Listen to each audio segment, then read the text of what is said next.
गीता का सार कहता है, व्यर्थ की चिंता क्यों करते हो और व्यर्थ में ही डरते हो। तुम्हें कौन मार सकता है। आत्मा न पैदा होती है और न ही मरती है। जो हुआ वो अच्छा हुआ, जो हो रहा है वो भी अच्छा ही है, जो होगा वो भी अच्छा ही होगा। जो बीत गया उसका तुम पछतावा ना करो और भविष्य की भी चिंता ना करो। अभी तो वर्तमान चल रहा है। इस युद्ध में तुम्हारा क्या गया जो तुम रो रहे हो। तुम क्या लेकर आए थे जो तुमने खो दिया। क्या तुमने पैदा किया था जो खो दिया तुमने। तुम ना कुछ लेकर आए थे ना कुछ लेकर जाओगे। जो कुछ लिया था वो यहीं से तो लिया था। जो दिया यहीं पर दिया। जो कुछ भी तुम्हें मिला वो भगवान से मिला। जो तुमने दिया वो भी भगवान को ही दिया। तुम खाली हाथ यहाँ पर आए थे, खाली हाथ ही जाओगे। जो आज तुम्हारे पास है वो कल किसी और के पास होगा, परसों किसी और के पास होगा। तुम इसे सत्य समझकर खुश रहो। बस यही बात तुम्हें अंदर से खुश कर सकती है। परिवर्तन ही तो संसार का नियम है। जिसे तुम मनुष्य समझते हो वही तो एक नया जीवन है। इस संसार में तुम एक ही क्षण में करोड़ों के स्वामी बन जाते हो तो वहीं दूसरे सर दरिद्र भी बन जाते हो। मेरा तेरा छोटा बड़ा अपना पराया, इन सब चीजों को अपने मन से निकाल दो तो फिर सब कुछ तुम्हारा है। तुम इन सब के हो। ये शरीर भी तुम्हारा नहीं है, ना ही तुम इस शरीर के हो। ये अग्नि जल वायु पृथ्वी आकाश इन सब चीजों से मिलकर बना हुआ है। आखिरकार इन सब में ही वो मिल जाएगा। लेकिन ये आत्मा स्थिर है। तुम्हें अपने आप को भगवान के सहारे छोड़ देना चाहिए। तुम्हारे लिए यही सबसे उत्तम उपाय है। जो उनके सहारे को जाता है वो भय चिंता शोक से दूर और मुक्त हो जाता है। भगवत गीता के एक श्लोक में भगवान श्री कृष्ण ने मानव शरीर की तुलना एक कपड़े के टुकड़े से की है। मतलब मनुष्य शरीर एक ऐसा कपड़ा है जिसे आत्मा अपने हर जन्म में बदलती रहती है। इसका मतलब मनुष्य का शरीर आत्मा के लिए एक अस्थायी वस्त्र की तरह है जिसे उसे अपने हर जन्म में बदलना पड़ता है। गीता का ये उपदेश हमें ये सिखाता है कि हमें मनुष्य की आत्मा से प्यार करना चाहिए। उनकी पहचान उनके आत्मा से करनी चाहिए। हमें मनुष्य के शरीर से आकर्षित नहीं होना चाहिए।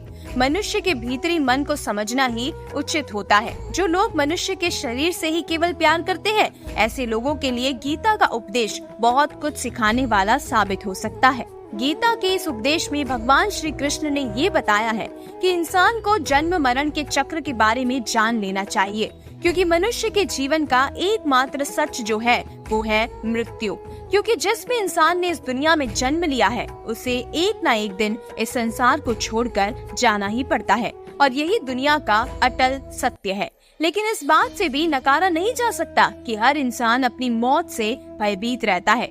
इसीलिए मनुष्य को जीवन की अटल सच्चाई को जान लेना चाहिए और अपनी वर्तमान की खुशियों को भी खराब नहीं करना चाहिए। भगवान श्री कृष्ण ने इस उपदेश में ये बताया है कि क्रोध से मनुष्य को भ्रम पैदा होता है और भ्रम में वो अपनी बुद्धि का विनाश कर बैठता है।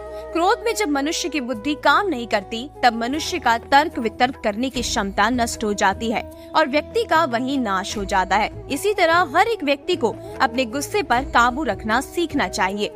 मनुष्य गुस्से में कई बार ऐसे काम कर देता है जिससे उसको बाद में जाकर हानि का सामना करना पड़ता है। वहीं अगर मनुष्य अपने क्रोध पर काबू नहीं कर पाए तब वो कोई गलत कदम उठा बैठता है। जब भी मनुष्य के मन में क्रोध की भावना उत्पन्न होती है तब मनुष्य का मस्तिष्क काम करना बंद कर देता है और वो सही गलत का उचित फैसला नहीं ले पाता। इसीलिए हमेशा मनुष्य को अपने क्रोध को काबू में रखना चाहिए और अपने मन को शांत रखना चाहिए, क्योंकि गुस्से में लिया गया फैसला आपको गहरी क्षति पहुंचा सकता है। व्यक्ति अपने कर्मों को नहीं छोड़ सकता। भगवान श्री कृष्ण ने गीता के सार में ये बताया है कि कोई भी व्यक्ति अपने कर्मों को नहीं छोड़ सकता, जिसका मतलब व्यक्ति साधारण समझ के साथ अपने कर्मों में लगे रहते हैं। उन्हें अपने कर्म से हटना या छोड़ना नहीं चाहिए, क्योंकि यदि वो कर्म नहीं करेंगे तो वो ज्ञानवादी नहीं बन सकते। वहीं अगर मनुष्य अपने कर्मों से पीछा छुड़ा ले या अपने कर्म करना बंद कर दे तो वो अपने रास्ते से भटक जाता है। संसार का नियम है जिसके मुताबिक मनुष्य को अपने कर्मों को करते रहना होगा। जो व्यक्ति अपने कर्मों से बचना चाहता है या अपने कर्म को बंद कर देना चाहता है, ऐसी परिस्थिति में वो मनुष्य मन ही मन में डूबता जाता है। अर्थात जिस व्यक्ति का जो स्वभाव होता है वो उसी के मुताबिक अपने कर्मों को करता है। गीता के सार में मनुष्य के देखने के नजरिए के बारे में भी कुछ बातें बताई गई है। इसमें लिखा गया है कि जो व्यक्ति ज्ञान को और कर्मों को एक रूप से देखता है उस व्यक्ति का नजरिया सही है। अज्ञानी पुरुष के पास ज्ञान नहीं होता, इसी वजह से वो हर किसी भी चीज को गलत नजर से ही देखते हैं। गीता के सार में ऐसे मनुष्य के बारे में भी बताया गया है जो मनुष्य अपने मन को काबू में नहीं रख पाते। ऐसे लोगों का मन इधर से उधर भटकता रहता है। ऐसे मनुष्य का मन उनके लिए शत्रु के समान काम करता है, क्योंकि मन व्यक्ति के मस्तिष्क पर बहुत गहरा प्रभाव डालता है। जब मनुष्य का मन स्थिर रहता है तो वो व्यक्ति भी सही तरीके से अपना काम करता है। गीता के सार में ये भी बताया गया है कि मनुष्य को सबसे पहले अपने खुद का आकलन मतलब खुद के बारे में जान लेना चाहिए। खुद की काबिलियत और क्षमता को जानना ही मनुष्य को आत्मज्ञान की प्राप्ति करवा सकता है। जब तक मनुष्य खुद के बारे में जान नहीं लेगा तब तक उस मनुष्य का उद्धार कभी नहीं हो सकता। श्रीमद् भगवद गीता में श्री कृष्ण ने ये भी बताया है कि हर एक मनुष्य को अपने आप पर पूरा भरोसा करना चाहिए, क्योंकि जो लोग खुद पर विश्वास करते हैं वो अवश्य ही सफलता प्राप्त करते हैं। ऐसा भी बताया जाता है कि जो व्यक्ति जैसा विश्वास करता है आखिरकार वो वैसा ही बन जाता है। जो मनुष्य अपना कर्म नहीं करते हैं और पहले से ही अपने कर्म का परिणाम सोचने लगते हैं, ऐसे लोगों के लिए गीता का ये सार बड़ी सीख देने वाला साबित हो सकता है। भगवान श्री कृष्ण ने इस उपदेश में ये बताया है कि मनुष्य को कर्मों को करते रहना चाहिए और ये नहीं सोचना चाहिए कि इस कर्म का क्या परिणाम उन्हें प्राप्त होगा, क्योंकि कर्म का फल तो हर एक इंसान को मिलता ही है। इसीलिए मनुष्य को चिंता ना करके अपने कर्मों पर ध्यान देना चाहिए। ऐसा करने पर वो अपने किसी भी काम को सच्चे मन से करते हुए नजर आएंगे। मनुष्य के जीवन में सुख दुख दोनों ही स्थिति का अनुभव होता रहता है।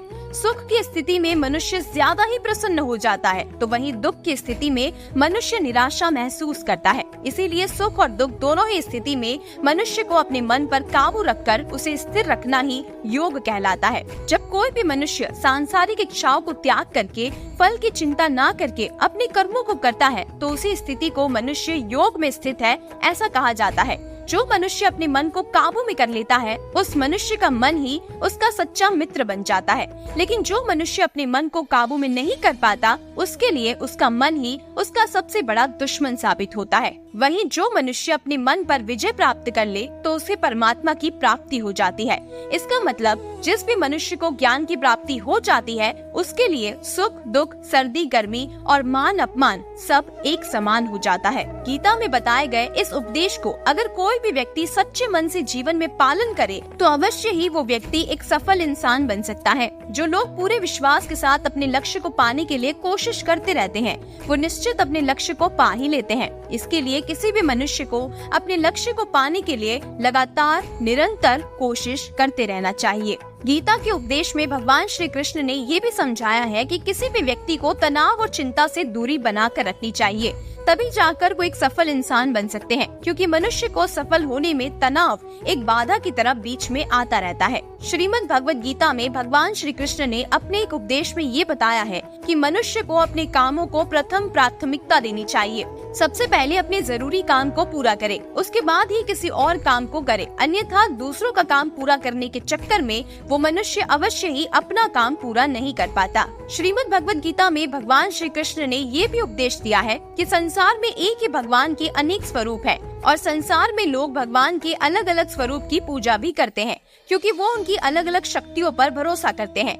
लेकिन मनुष्य को इस बात का भी ज्ञान होना चाहिए कि सभी भगवान एक ही भगवान का स्वरूप है। मनुष्य के अच्छे और बुरे दोनों ही भगवान की शक्तियों का रूप है, अर्थात ब्रह्मांड में जितने देवता है वो सारे ही देवता एक ही भगवान का अनेक स्वरूप है। जिनकी मनुष्य कभी पीपल के रूप में पूजा करते हैं तो कोई पहाड़ के रूप में। भगवान अनगिनत है जिनका कोई अंत नहीं है, लेकिन मनुष्य अपनी अपनी आस्था के अनुसार अपने देवी देवताओं की पूजा करते हैं। लेकिन सत्य ये है कि ये सारे देवी देवता एक ही भगवान का स्वरूप है। भगवत गीता में भगवान श्री कृष्ण ने ऐसा भी बताया है कि मनुष्य अगर सच्चे मन से भगवान की पूजा आराधना करते हैं, अपना पूरा ध्यान सच्चे मन से भगवान की ओर लगाते हैं, तो उन लोगों को अवश्य ही सिद्धि की प्राप्ति होती है। ऐसा भी बताया गया है कि जो मनुष्य अपने शरीर के सभी इंद्रियों पर काबू पा लेता है और सुख और दुख सभी परिस्थितियों में समान भाव से रहता है और संसार के सभी प्राणियों के हित में लगा रहता है, ऐसे मनुष्य को ईश्वर की कृपा हमेशा प्राप्त होती है। जो मनुष्य अपने सभी काम में मन लगाकर अपना कार्य करते हैं और वो छोटे से छोटे कार्यों में भी खुशी को ढूंढ ही लेते हैं,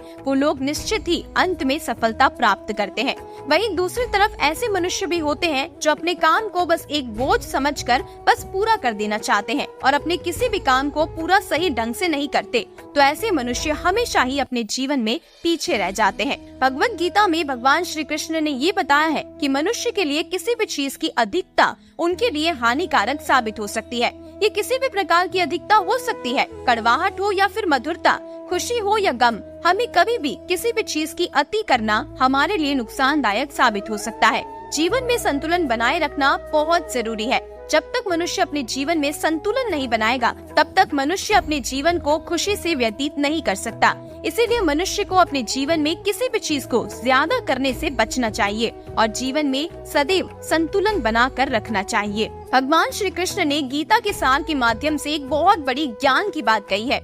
जो मनुष्य बहुत मतलबी होते हैं और उनको बस अपने मतलब से मतलब होता है, वो अपना मतलब पूरा करने के लिए कुछ भी कर सकते हैं। उन लोगों का कभी भला नहीं होता। आपको ये बात भी बता दें कि मनुष्य का स्वार्थ उसे अन्य लोगों से दूर ले जाकर उसे नकारात्मक स्थिति की ओर ले जाता है, जिससे वो व्यक्ति संसार में अकेला रह जाता है। वहीं गीता में यह भी कहा गया है कि एक स्वार्थी व्यक्ति शीशे में फैले धूल की तरह होता है, जिसकी वजह से वो व्यक्ति अपना सही प्रतिबिंब कभी नहीं देख पाता। इसीलिए किसी भी व्यक्ति को अगर अपना जीवन खुशी पूर्वक व्यतीत करना हो तो अपने स्वार्थ को कभी भी अपने पास नहीं आने देना चाहिए, क्योंकि एक स्वार्थी मनुष्य दोस्ती में भी अपना स्वार्थ निकालने की कोशिश करता रहता है। इसीलिए जीवन में ऐसा मनुष्य बने जो अपने साथ साथ लोगों की भलाई के बारे में भी सोचे, तभी जाकर वो मनुष्य एक सफल और खुशी पूर्वक अपना जीवन व्यतीत करता हुआ नजर आता है। ईश्वर हमेशा ही अपने भक्तों का साथ देते रहते हैं। जो मनुष्य इस प्रभावशाली सत्य को मान लेता है तो उसका जीवन पूरी तरह से बदलता हुआ उसे महसूस होता है, क्योंकि संसार का निर्माण भगवान ने ही किया है और वही इस पूरे संसार को चला रहे हैं। भगवत गीता के सार के अनुसार ऐसे मनुष्य के बारे में बताया गया है जो लोग सदैव ही हर एक परिस्थिति में सत्य पर संदेह की आदत रखते हैं और जरूरत से ज्यादा शक करते हैं। ऐसे लोगों के बारे में भगवान श्री कृष्ण ने कहा है, पूर्ण सत्य की खोज पर हमेशा संदेह करना मनुष्य के दुख का कारण बन सकता है। शक करना एक ऐसी आदत है जो मजबूत से मजबूत रिश्तों को भी खतरे में डाल देती है। वही जिज्ञासा होना एक अलग बात है, लेकिन पूरी तरह से सत्य की खोज या फिर संदेह करना उसको दुख प्रदान करती है और शक करने वाला इंसान अंत में पछतावे के अलावा कुछ भी नहीं कर पाता। महाभारत के युद्ध के दरमियान भगवान श्री कृष्ण द्वारा दिए गए गीता के उपदेश को अगर हम अपने जीवन में उतारे तो हम भी निश्चित ही जीवन में बहुत ज्यादा सफल हो सकते हैं। गीता के सार के उपदेश एक सफल जीवन के निर्माण के लिए बेहद महत्वपूर्ण भूमिका निभाते हैं। इसीलिए हमें भी गीता के उपदेशों को अपने जीवन में उतारने का संपूर्ण प्रयास करते रहना चाहिए।